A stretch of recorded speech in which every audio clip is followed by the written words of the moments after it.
तो लोकसभा चुनावों के लिए चुनावी कैंपेनिंग का आगाज हो गया और आज का दिन बहुत महत्वपूर्ण था दोस्तों, क्योंकि आज मध्य प्रदेश और छत्तीसगढ़ में चुनावी गर्मी या ये कहा जाए चुनावी पारा जो था वो आसमान को छू रहा था। और उसकी वजह भी बहुत साफ थी, क्योंकि मंच पर मध्य प्रदेश और छत्तीसगढ़ के मंच पर प्रधानमंत्री नरेंद्र मोदी और उनके चैलेंजर राहुल गांधी दोनों मैदान में थे। दोनों अपने अपने दावे पेश कर रहे थे और जनता के सामने आज दोनों ने पेश किया वो ट्रेलर जो हम अगले 5 साल देख सकते हैं। राहुल गांधी की चुनौती बहुत मुश्किल है दोस्तों। प्रधानमंत्री नरेंद्र मोदी जो कि देश के प्रधानमंत्री हैं ही, साथ ही पूरा सिस्टम उनके साथ है। जी हां, आलोचक ये कहते हैं कि सिस्टम हैक कर लिया गया है, ईवीएम हैक करने की क्या जरूरत है। बहरहाल आज मध्य प्रदेश और छत्तीसगढ़ दोनों जगहों से इन दोनों दिग्गज नेताओं की आवाज जो है वो सुनाई दी।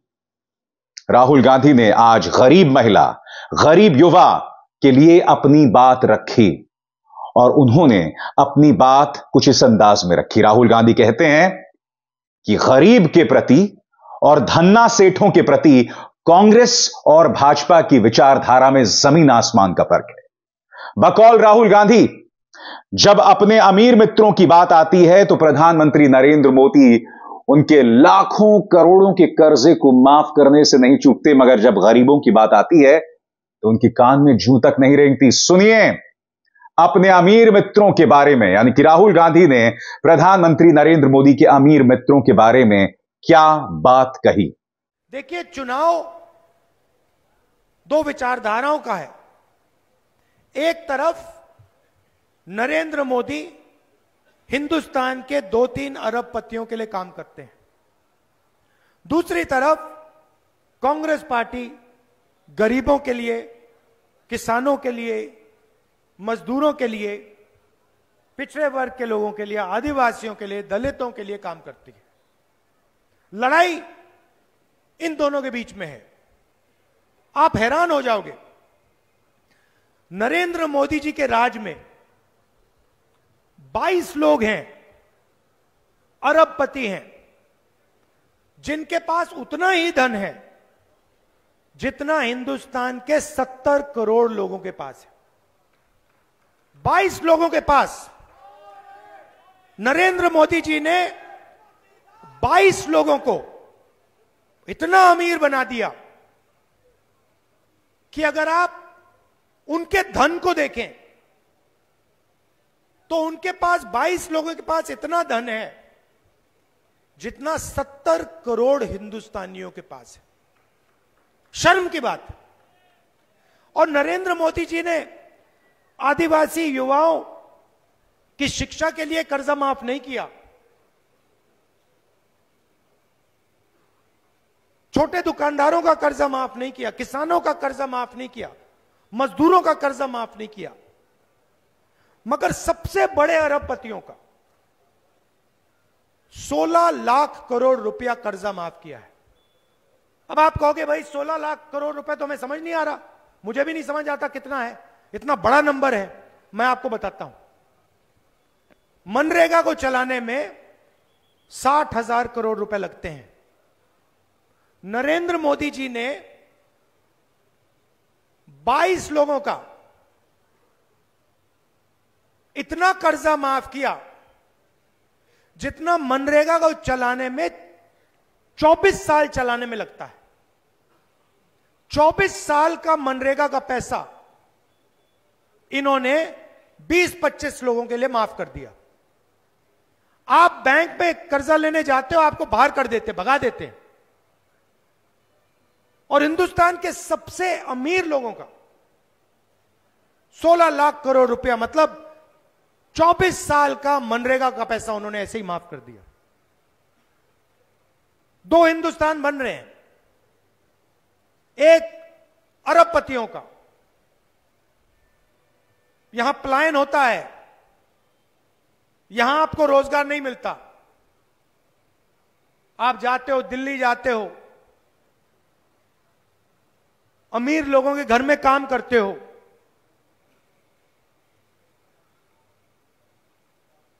क्यों?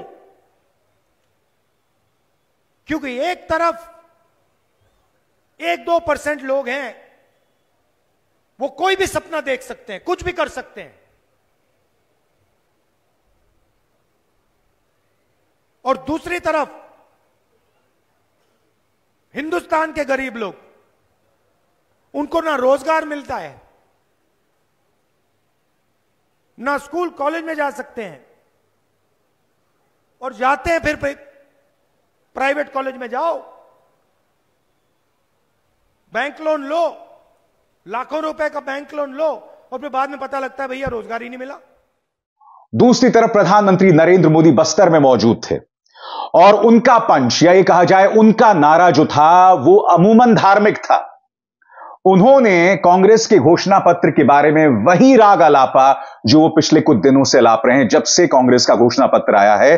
बकौल प्रधानमंत्री, आपकी स्क्रीन पर कांग्रेस ने जो घोषणा पत्र बनाया है उसमें भी मुस्लिम लीग की छाप है।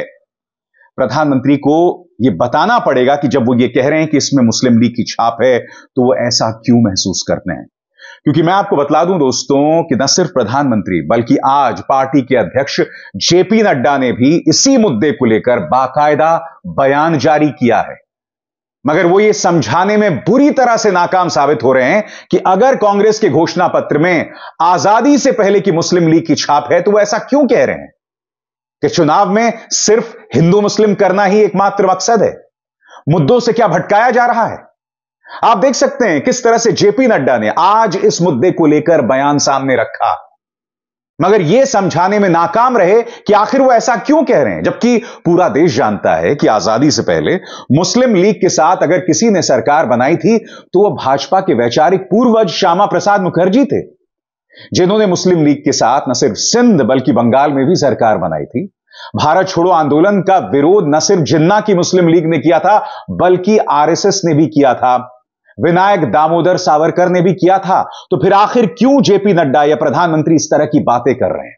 दूसरी तरफ राहुल गांधी गरीबों की न्याय की बात कर रहे हैं। आज उन्होंने बताया कि गरीब महिलाओं के लिए उनके पास क्या योजना है। मैं आपको याद दिलाना चाहूंगा कि कुछ दिनों पहले राहुल गांधी ने इस बात का ऐलान किया था, मगर आज चूंकि सामने मध्य प्रदेश की जनता थी जिसमें आदिवासियों की एक बहुत जबरदस्त तादाद थी, आज राहुल गांधी ने बताया कि गरीब महिलाओं के लिए उनकी न्याय योजना क्या कहती है।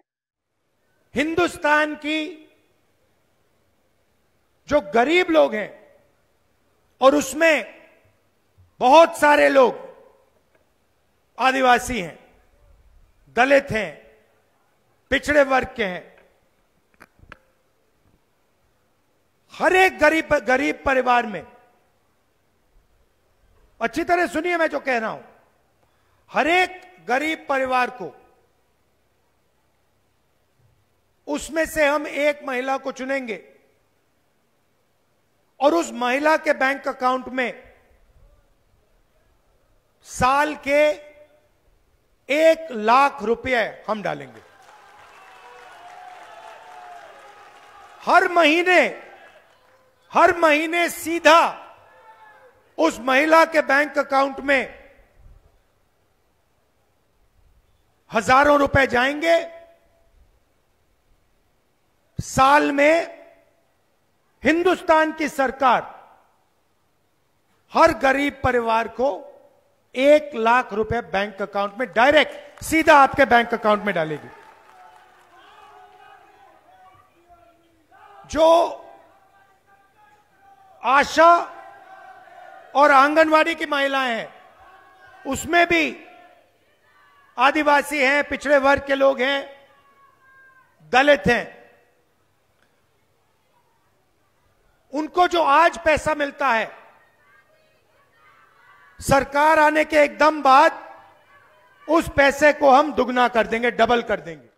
उन्होंने यह भी कहा कि जिस तरह से अमीरों के बच्चे इंटर्नशिप करते हैं, अप्रेंटिसशिप करते हैं, उसी तरह से इसका फायदा गरीबों को भी मिलेगा, जहां आपको 1 साल में 1 लाख रुपए मिलेंगे। और यही नहीं, राहुल का नारा है 30 लाख नौकरियां जो सामने है मगर मोदी सरकार दे नहीं रही। सुनिए गरीब युवा के लिए उनका ऐलान। सबसे पहले हिंदुस्तान की सरकार में 30 लाख सरकारी वैकेंसीज हैं।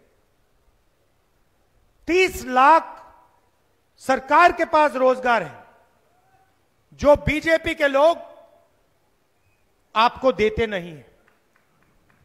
वो आपको कॉन्ट्रैक्ट पे काम देते हैं,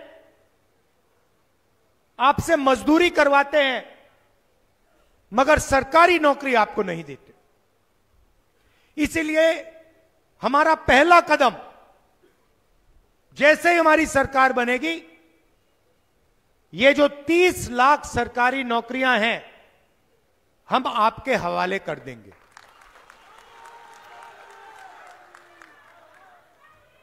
दूसरी बात, जो अमीर घर के लोग होते हैं,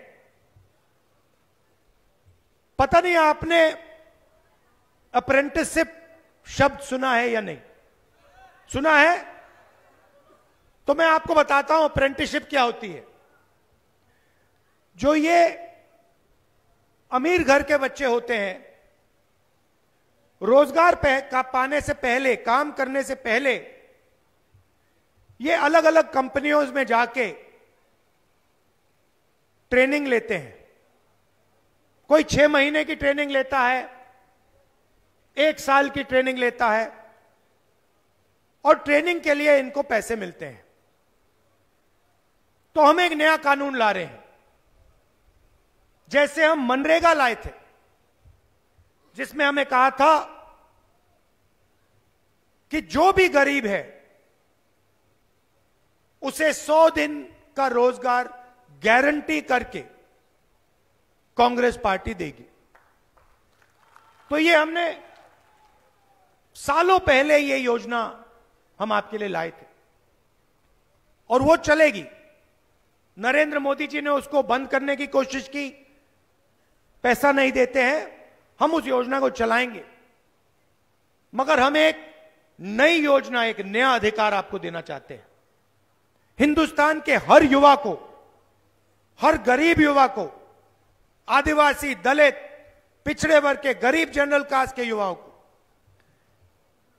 1 साल की अप्रेंटिसशिप, साल का 1 लाख रुपया, जो भी युवा चाहता है, पब्लिक सेक्टर में, प्राइवेट सेक्टर में, 1 साल का अप्रेंटिसशिप का अधिकार हम आपको देने जा रहे हैं।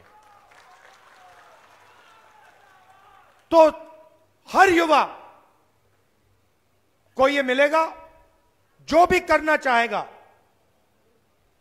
वो बड़ी से बड़ी कंपनी में, सरकारों में, अस्पतालों में, अलग अलग संस्थाओं में उसे 1 साल की अप्रेंटिसशिप मिलेगी। 1 साल का 1 लाख रुपया मिलेगा, और फिर अगर वो अच्छा काम करेगा तो शायद वहीं उसको नौकरी मिल सकती है।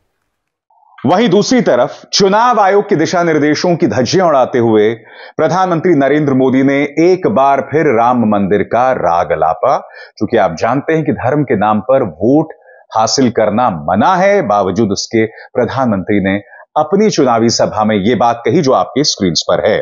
यह सपना पूरा हुआ है तो इसकी सबसे अधिक खुशी प्रभु राम के ननिहाल छत्तीसगढ़ को होना बहुत स्वाभाविक है।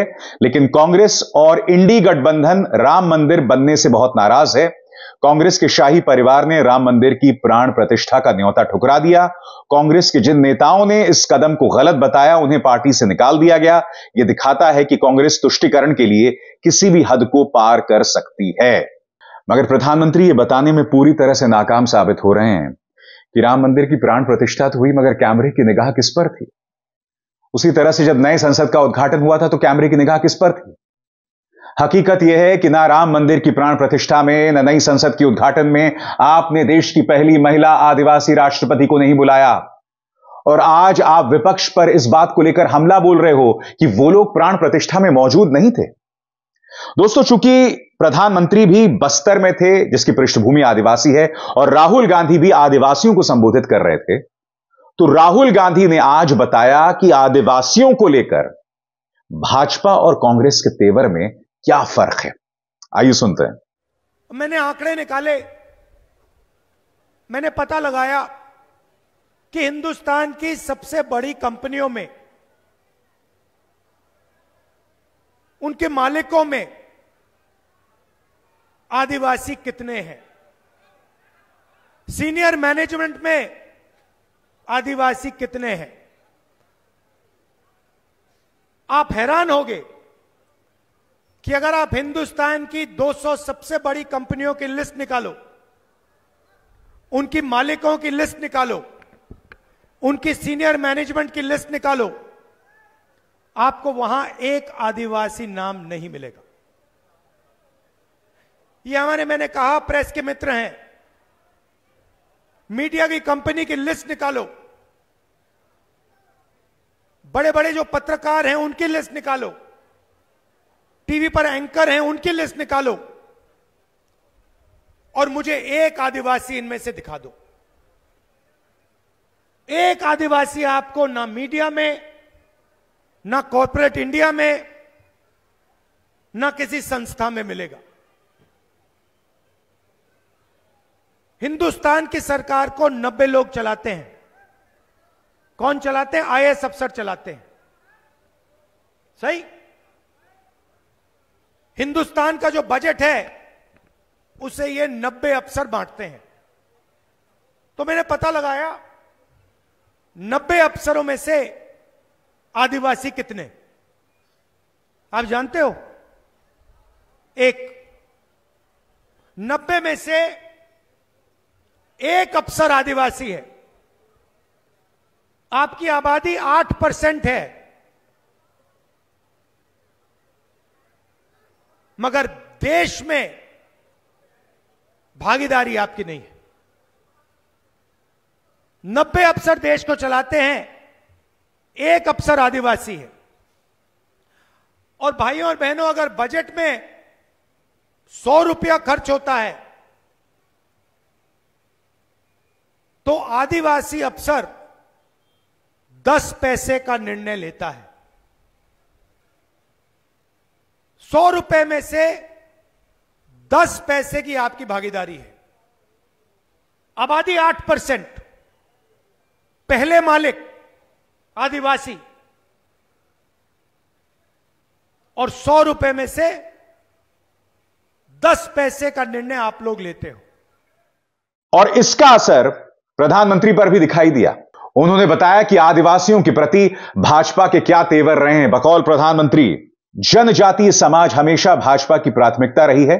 जिस आदिवासी समाज का कांग्रेस ने हमेशा तिरस्कार किया, उसी आदिवासी समाज की बेटी आज देश की राष्ट्रपति है। भाजपा ने ही छत्तीसगढ़ को पहला आदिवासी मुख्यमंत्री दिया है। भाजपा ने ही आदिवासियों के लिए अलग मंत्रालय, अलग बजट बनाया है। मगर जैसे कि कुछ देर पहले मैंने आपको बताया, अगर भारत को पहली आदिवासी महिला राष्ट्रपति मिली है तो नए संसद के उद्घाटन में प्रधानमंत्री ने उन्हें क्यों नहीं बुलाया? जबकि आप जानते हैं कि संवैधानिक पद की बात करें तो राष्ट्रपति द्रौपदी मुर्मू का दर्जा प्रधानमंत्री नरेंद्र मोदी से ऊपर है। प्रधानमंत्री आज तक इस सवाल का जवाब नहीं दे पाए कि आखिर क्यों महिला आदिवासी राष्ट्रपति को संसद के उद्घाटन में नहीं बुलाया गया। मगर बातें हैं दोस्तों, बातों का क्या, इन्हें जुमला भी साबित किया गया है। एक बात तय हो गई है, राहुल गांधी और प्रधानमंत्री नरेंद्र मोदी, कांग्रेस और बीजेपी दोनों के तेवरों में फर्क साफ है। कांग्रेस जान गई है कि यह लड़ाई बहुत मुश्किल है। कांग्रेस खुद ढेरों गलतियां कर रही है, कई मामलों में बहुत देरी से ऐलान कर रही है। मसलन अमेठी और रायबरेली को लेकर अब तक ऐलान नहीं किया गया कि कौन चुनाव लड़ने वाला है। तो यह गलती साफ तौर पर दिखाई दे रही है। कांग्रेस के अंदर अपनी अंदरूनी अंतरकलह है, वो सब है। मगर अगर मुद्दों की बात करें तो भड़काऊ मुद्दों को लगातार ज्वलंत करने का काम बीजेपी कर रही है। कांग्रेस की चुनौती इस वजह से भी मुश्किल हो जाती है क्योंकि वो मुद्दों पर बनी हुई है। वो मुद्दे जो भड़काऊ नहीं, और आप जानते हैं जनता जब वोट देती है तो अक्सर भड़काऊ मुद्दों में बह जाती है। मगर ये चुनाव है बाबू, 4 जून को सब साफ हो जाएगा। अभिसार शर्मा को दीजिए इजाजत। नमस्कार। स्वतंत्र और आजाद पत्रकारिता का समर्थन कीजिए, सच में मेरा साथी बनिए। बहुत आसान है दोस्तों, इस ज्वाइन बटन को दबाइए और आपके सामने आएंगे ये 3 विकल्प, इनमें से एक चुनिए और सच के इस सफर में मेरा साथी बनिए।